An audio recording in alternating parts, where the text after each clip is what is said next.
It's time for Street Talk, your voice and your views on the issues in the news. Critics immediately condemned it as hideous and a waste of money. Some even dubbed it the ugliest logo ever. The design for the 2012 Olympics and Paralympics has been unveiled in a star-studded ceremony in London. It consists of 4 jigsaw-like pieces forming the numbers 2012 and comes in a range of colours from hot pink to electric blue. The word London and the Olympic rings are included in the first 2 digits of the new logo. It's inspired in graffiti style, appealing to urban youngsters, but it was saluted by innovative as Jacques Rouge, president of the International Olympic Committee. Some designers, however, described it as messy and dated, even if the organisers insist it's right for the audience they want to reach. Paula in Norfolk in the UK believes the logo could have been better designed. The Olympics should be an occasion which brings people together, therefore the logo should have broad appeal. This one clearly doesn't, regardless of the colour. It looks messy and the jigsaw pieces do not fit together. Lilia in Oxford in the UK doesn't believe the design makes any sense and writes, "As a designer myself, I would say that these designs are pretty poor. They do not integrate with the circular designs of the Olympic motif at all. Making zigzag shapes out of the numbers makes them barely legible, let alone illustrate any meaning." Mahmoud in Canada believes people should give the logo a second chance. "At first, I thought the logo was ugly, but it started to grow on me after staring at it long enough." Now, he's known for taking a bite out of things, like the ear of fellow boxing star Evander Holyfield, but he's definitely not known for his acting. Mike Tyson, the former heavyweight champion of the world, wants to try a new career, acting in Bollywood movies. Tyson said dancing in a music video for a new comedy got him interested in more Indian movie work. The boxer danced to Bollywood music at a 2-day shoot in Las Vegas last month for a video to promote the movie Full and Final, about a diamond heist. The Times of India reported that Iron Mike now wants to actually star in a Bollywood film. He said in an interview that Firoz Nadiawala, producer of the Full and Final film, had approached him with a script. Tyson also described how similar acting and boxing are, saying the two need plenty of focus and discipline. And a specialized diet, no doubt. Lorraine in London is shocked at the possibility of seeing the boxer on the big screen. Mike Tyson in a movie? Wasn't he accused of rape? He's an old, raddled big mouth and I would not pay money to watch his ego.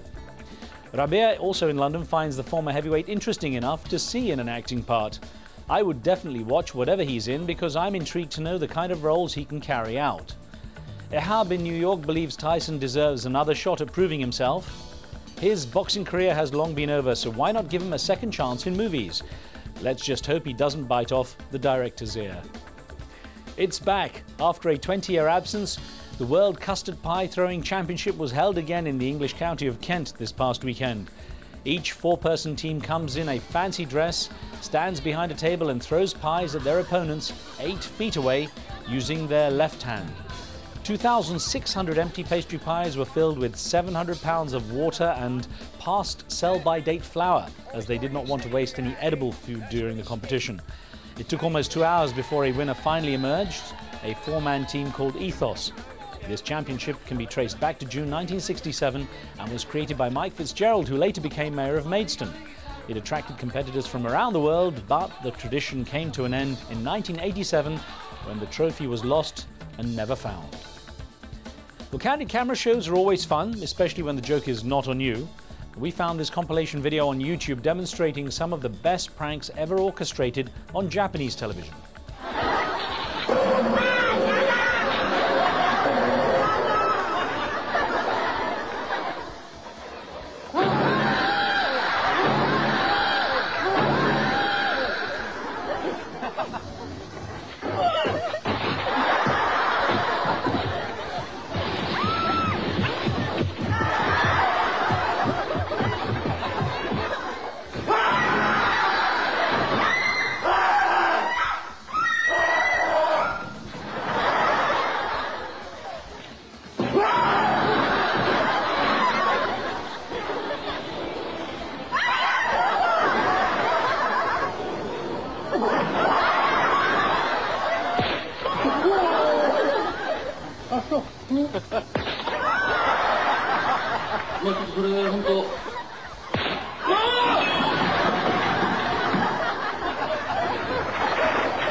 Indiana Jones. That's it until next time. Do keep sending in your questions and comments and point us to anything interesting or amusing for Street Talk. Remember, what you see here isn't necessarily the view of Al Jazeera, and some of the content's been edited, but for time and space reasons only. And that's the talk on the street. Vince, if I could just borrow you for a minute, please. Vincent?